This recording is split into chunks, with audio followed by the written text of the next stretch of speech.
ایک چھوٹے سے گاؤں میں احمد اور فاطمہ رہتے تھے۔ ان کا ایک اکلوتا بیٹا تھا جس کا نام علی تھا۔ وہ بہت ہی ذہین اور محنتی بچہ تھا۔ احمد اور فاطمہ نے اسے بڑی امیدوں کے ساتھ پالا تھا۔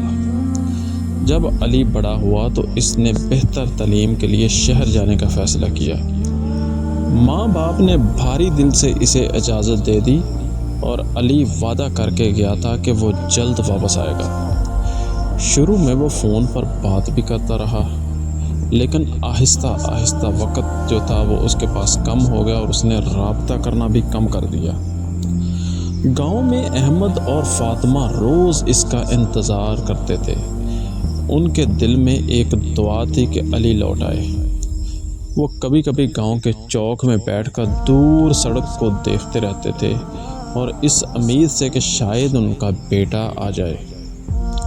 ایک دن گاؤں میں ایک آدمی آیا جس نے بتایا کہ علی اب ایک بڑا افسر بن گیا ہے اور اس نے شادی بھی کر لی ہے۔ یہ سن کر ان کے دل خوش ہوئے مگر ان کی آنکھوں میں آنسو آ گئے۔ ان کو لگا کہ شاید اب وہ کبھی واپس نہیں آئے گا۔ پھر ایک رات، سردی کی رات کو شام کا وقت تھا، جب احمد اور فاطمہ دروازے پر بیٹھے تھے کہ ایک گاڑی ان کے سامنے آ کر رکی۔ اس میں سے خوبصورت جوڑا جو تھا وہ باہر نکلا۔ وہ کوئی اور نہیں بلکہ علی اور اس کی بیوی تھی۔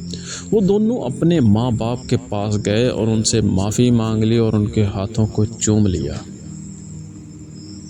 علی نے کہا، بابا جان مجھے معاف کر دیجئے، میں اب آپ لوگوں کو تنہا نہیں چھوڑوں گا۔ اس کی بیوی نے کہا، ہم آپ کو اب شہر لے جائیں گے اور آپ ہمارے ساتھ رہیں گے۔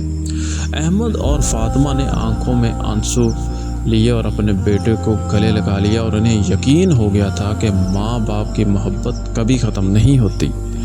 تو اس واقعے سے، اس کہانی سے ہمیں یہی سبق حاصل ہوتا ہے کہ ماں باپ کی خدمت کرنی چاہیے اور ماں باپ کو تنہا نہیں چھوڑنا چاہیے، خصوصاً بڑھاپے میں ان کا خاص خیال رکھنا چاہیے۔